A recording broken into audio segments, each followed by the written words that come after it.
Hello. Radhe Krishna भाभी माँ। राधे कृष्ण मुन्ना, बेटा कहाँ है तू? मैं एक मीटिंग में बिजी था भाभी माँ। सब ठीक तो है? हाँ, ऐसे तो सब ठीक है, लेकिन बहू तुझसे पूछना चाहती थी बेटा। क्या भाभी माँ? वो बेटा शौर्य की तबीयत खराब है, उसका बहुत मन था जाने का। मुन्ना जी बेटा, मैंने उसे भेज दिया है। वो तो तुझसे पूछे बिना जाने के लिए तैयार ही नहीं थी। तुझे कोई ऐतराज तो नहीं है ना मुन्ना? जी वो देख बेटा, झगड़े किस घर में नहीं होते, पर रिश्ते ऐसे थोड़ी ना टूट जाते हैं। पर बेटा अब तू उससे नाराज मत होना। हाँ जी नहीं भाभी माँ, अब मैं फोन रखता हूँ। हाँ हाँ बेटा, तू अपना काम कर। हाँ अंशु, जरा वो सारी चीजें तो लेके आ। कहीं तेरे मन में बेईमानी तो नहीं आ रही है? सोच रहा होगा सब मैं ही रख लूंगा। पर दादू, लेडीज सामान का मैं क्या करूंगा? हाँ? सही है। अभी लेकर आता हूँ। किस सामान की बात कर रहे हैं आप लोग? आने तो दे, तब देख लेना। आराम से आराम से। दादी। हाँ बेटा, आराम से। दादी, ये आपका? उस दिन तुम्हें बर्थडे गिफ्ट नहीं दे पाया था ना, तो ले बेटा। थैंक यू दादी। थैंक यू दीदी।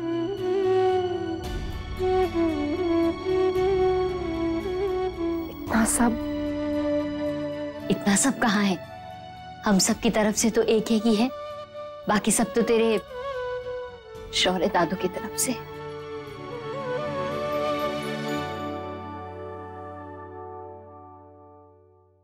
अब ये सारे गिफ्ट यहीं खोल के मत बैठ जाना, घर जाके खोलना अपने।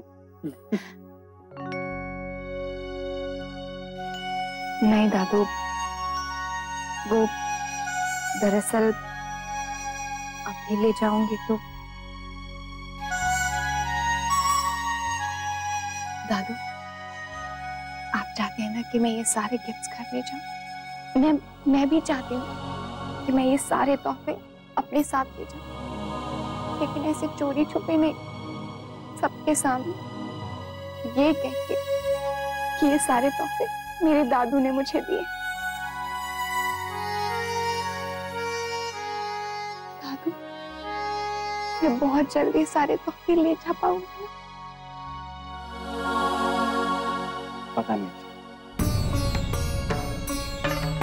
दादू, लेकिन कोशिश। झूठा वादा नहीं कर सकता अक्षय, इसलिए इस बात को तुम उस बात से ना ही जोड़ो तो अच्छा है।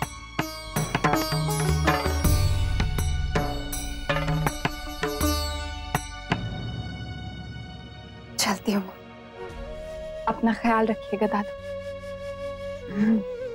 चलती हो नहीं कहते, बोल आती हूँ।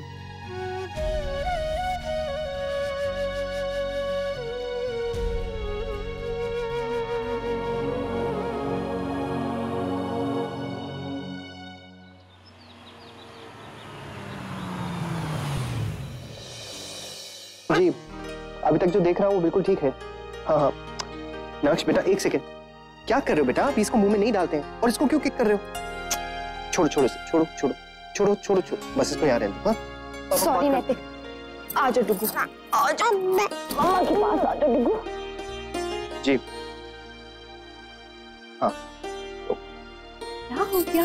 हाँ, दादी कह रही थी बहुत देर से आपकी नैपी नहीं बदली। हाँ चलो, मैं आपकी नैपी चेंज कर देती हूँ। आ जाओ जाओ जाओ। अरे ये रैशेस कैसे आ गए आपको? क्या किसी चीज से एलर्जी हो रही है?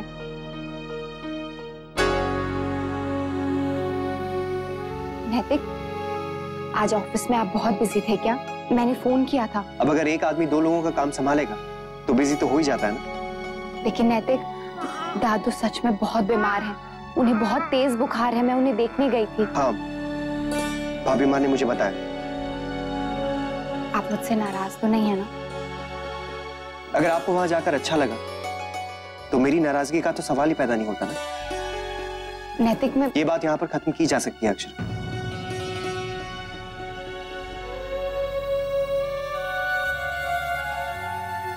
क्या आपके दादू इतने बीमार हैं कि एक फाइल पे भी साइन नहीं कर सकते? खैर छोड़िए, मैं दादाजी और बाबूजी के साथ बाहर जा।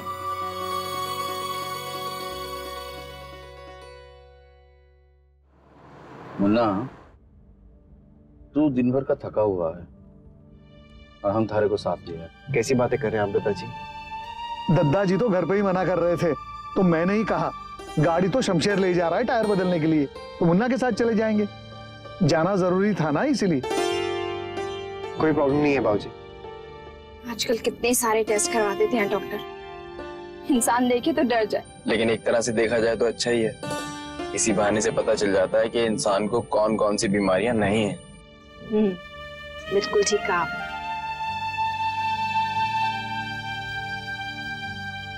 बहुत थक गई हो ना? थोड़ा सा। आई एम सॉरी कृष्ण, मेरी वजह से तुम्हारा काम इतना बढ़ गया। दादाजी, बहू बता रही थी शौर्य की तबीयत अभी भी बहुत खराब है। आजकल मौसम ही ऐसा है। लेकिन मुन्ना, जैसे ही शौर्य की तबीयत ठीक हो जाए, तुम दोनों की मुलाकात करवा देंगे बेटा। इस बात को जितनी जल्दी हो सके खत्म कर दो।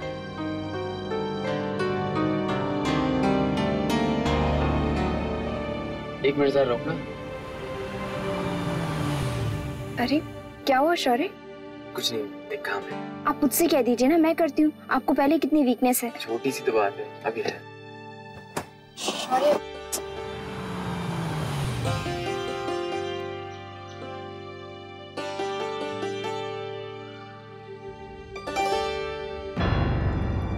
अरे ये तो शौर्य है ना?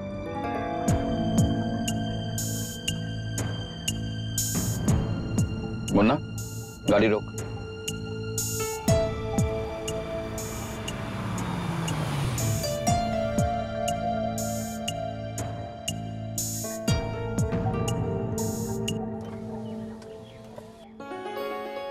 वर्षा महेश्वरी, इनके नाम पर डिलीवर कर दीजिएगा। ये तो ठीक ही लग रहे हैं, नहीं बाबूजी?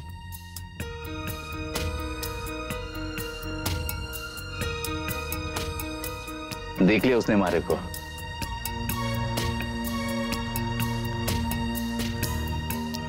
इधर ही आ रहा है।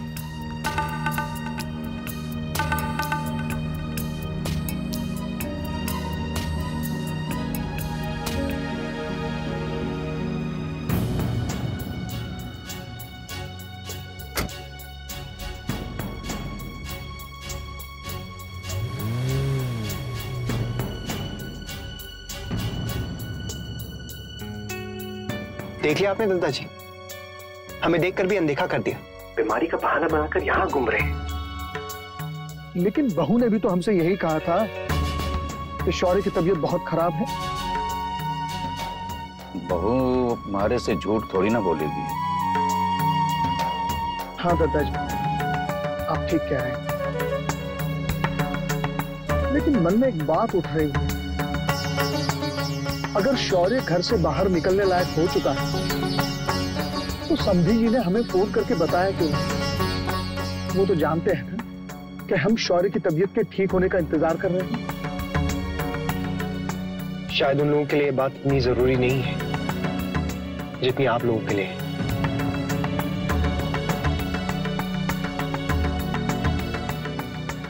मुन्ना चल, देर हो रही है।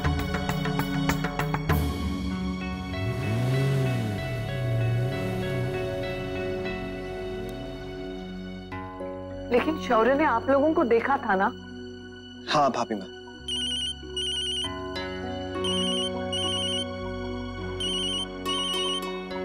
विशंबर का फोन। राधे कृष्ण विशंबर, कैसा चल रहा है? राधे कृष्ण दादाजी। दादाजी वो हम कह रहे थे कि शौर्य की तबीयत अब पहले से ठीक है, आप चाहें तो हम कल सुबह मिल सकते हैं। हाँ हाँ बिल्कुल बिल्कुल, हम तो थारी संदेश का इंतजार कर रहे थे। बस वो क्या है दादाजी, शौर्य आज ही घर से निकला है, वो भी कुछ टेस्ट करवाना है। ठीक है, तो फिर कल सवेरे वहीं मिलते हैं। राधे कृष्ण। जी राधे कृष्ण।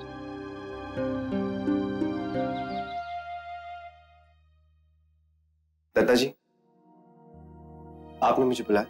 हाँ मुन्ना, इधर आ।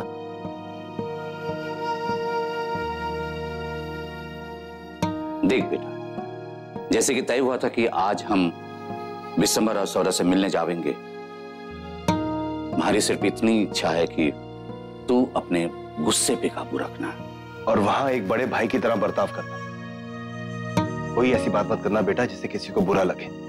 बात जितनी प्रेम से सुलझ जाए उतना ही अच्छा है। मत भूलना कि हमारा संबंध हमारे इस कारोबार से भी बहुत पुराना है और ये संबंध हमारा बना है अक्षरा की शादी से। अक्षरा का ससुराल है, समझ रहे हो ना? इतनी उम्मीद तो रखो ना थारे से कि तू बात को बनाने की कोशिश करेगा।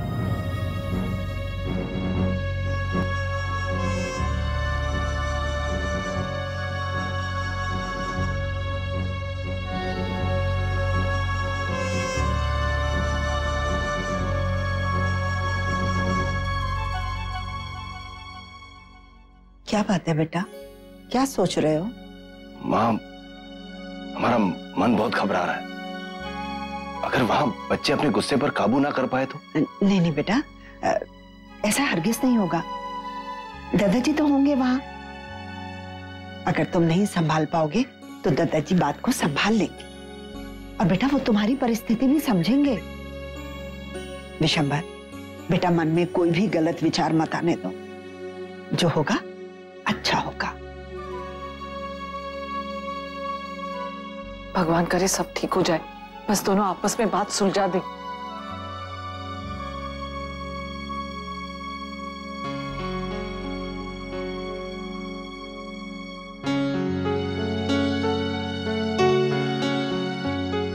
राधे कृष्ण। राधे कृष्ण। राधे कृष्ण। राधे कृष्ण।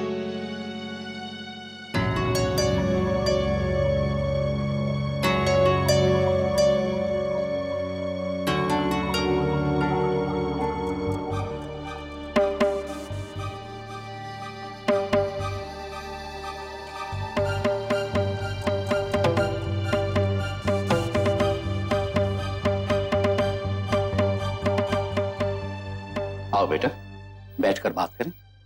आओ विष्णु। आई।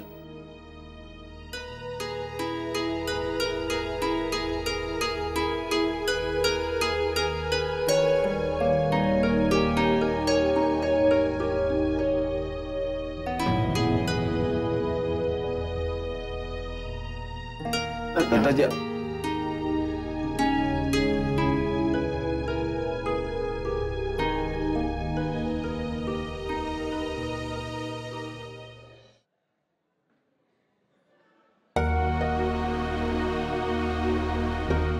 देखो बेटा, परिचय कराने की ना तो कोई जरूरत है थारे दोनों में, ना ही कोई भूमिका बांधने की जरूरत है। जो भी बात है कह सुन के खत्म करो। एक ही परिवार में जो नाराजगी और कटुता हमारे को अच्छे ना लगे हैं। दादाजी बिल्कुल सही कह रहे हैं। बेटा, आप दोनों भाई हैं, एक दूसरे को समझते हैं, एक दूसरे की इज्जत करते हैं। हर भाइयों में तो गलतफहमी होती ही है और हर गलतफहमी बात करके सुलझाई जा सकती है। हाँ बेटा, यदि एक दूसरे से ऐसे ही नाराज रहोगे तो ये बात कभी खत्म ही नहीं होगी। आज एक दूसरे के सामने बैठे हो तो दिल खोल के बात कर लो। हाँ जमाई साहब, शौर्य बड़े बिल्कुल ठीक कह रहे हैं। मुन्ना,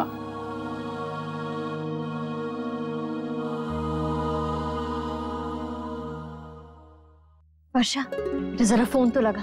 ना बेटा ना, अभी नहीं। बड़ी बाबू, अभी कुछ देर पहले ही तो वो लोग घर से निकले हैं, अभी तो बात भी नहीं हुई होगी। दादू, हमने ये तय किया था कि हम सारी बातें हमेशा शेयर करेंगे, पर आपने मुझसे इतनी सारी बातें छिपाई। जमाई साहब, कौन सी बात छुपाई मैंने? इतनी सारी बातें हो चुकी हैं कि अगर गिनने बैठूंगा ना तो याद भी नहीं आएगी। जमाई साहब, जानबूझकर तो मैंने कुछ भी नहीं छुपाया। कभी बेख्याली या अनजाने में कोई बात रह गई हो तो अलग बात, लेकिन आपने तो ऐसा बहुत बार किया। जो जानकारी मुझे आपसे मिलनी चाहिए थी वो मुझे ऑफिस के स्टाफ से मिलती है।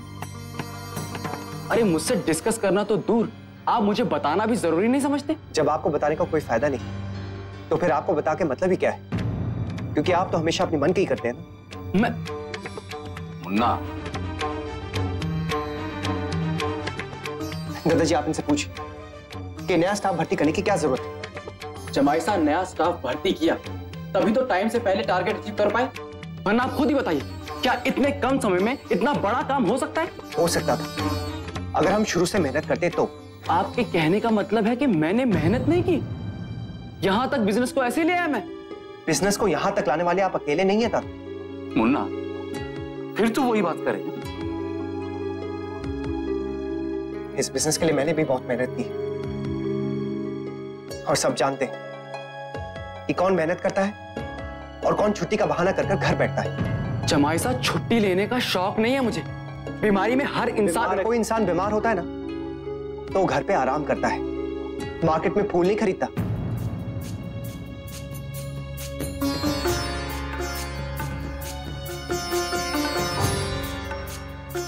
जमाई साहब जी आप, मुझ पर तो शायद किसी को यकीन नहीं हो, पर दादाजी और बाबूजी पर तो है ना, इन्होंने भी दादू को देखा है। लेकिन मैं तो, बाबूजी आप तो सच जानते हैं ना, अब बताइए ना कि मैं सच में बीमार था। हाँ जमाई साहब, बेटा शौर्य सही कह रहा है, ये सच में बीमार था। बाबूजी झूठ तो मैं भी नहीं कह रहा। बताइए ना इन्हें दादाजी, आपने तो खुद अपनी आंखों से इन्हें देखा था ना उस मार्केट में। आप तो निकलकर जा भी रहे थे उनसे मिलने के लिए, और इन्होंने आपको देखकर भी अनदेखा कर दिया।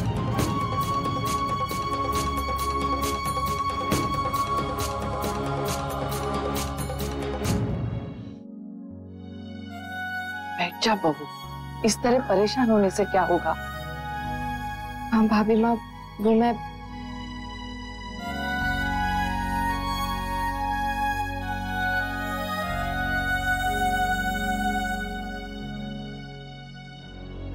हाँ समझी जी, मुन्ना बिल्कुल ठीक कह रहे हैं। पर अंकल मैं तो, शौर्य बस चुप कर। बाबूजी आप भी मुझे से कह रहे हैं चुप रहने के लिए, जबकि जमाई साहब ने इतनी बड़ी बात बोल दी और आपने सुनी। शौर्य चुप करो बेटा, देखो बात को खींचने से बात और बढ़ती है, और हम सब यहाँ बात को खत्म करने आए, बात को बढ़ाने नहीं। बात तो बढ़ चुकी है बाबूजी। मेरी बीमारी आपको झूठ लगती है तो एक सच आप और भी सुन लीजिए। जैसे आपको मुझ पे विश्वास नहीं है ना, मुझे भी आप पर विश्वास नहीं है। अगर मेरे बस में होता ना जमाई साहब तो मैं उस दिन भी ऑफिस जरूर जाता, क्योंकि मैं बिजनेस की पूरी जिम्मेदारी आप पर छोड़कर अपने बिजनेस का नुकसान नहीं करवा सकता जैसे आपने अपने बिजनेस में करवाया।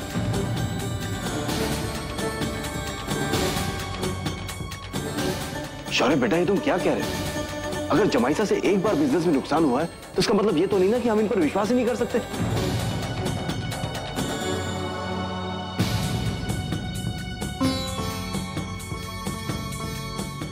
ओह, मुझे नहीं पता था बाबूजी कि आप भी उस नुकसान के लिए मुझे जिम्मेदार मानते हैं। जमाईसा बेटा हमारा वो मतलब नहीं था। ठीक है, अगर आप लोगों को यही लगता है तो ठीक है। दादाजी, बाबूजी, अब इस बारे में मुझे और कोई बात नहीं करनी है। जमाई साहब, हमारे को लगता है हम यहाँ बात खत्म करने के लिए आए थे, ना ही किसी पे उंगली उठाने के लिए, वो भी बीती बातों पर। दादाजी हम रहने दे विश्रम, हमारे को नहीं लगता है कि इस तरह कोई हल निकलेगा। दादाजी हम एक कोशिश तो कर ही सकते हैं। हमने कोशिश करके देख ली विशंबर, पर अब ये बात तभी खत्म होगी जब होनी होगी, वो भी अपने आप।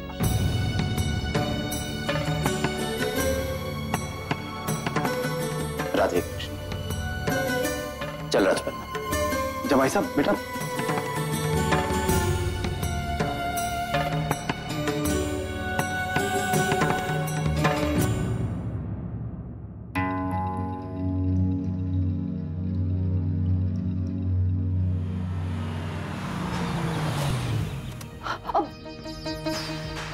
आ गए, भगवान करे सब ठीक हो गया हो ही गया होगा बड़ी बहू, तभी तो विशंबर और दूसरे बड़े लोग साथ गए।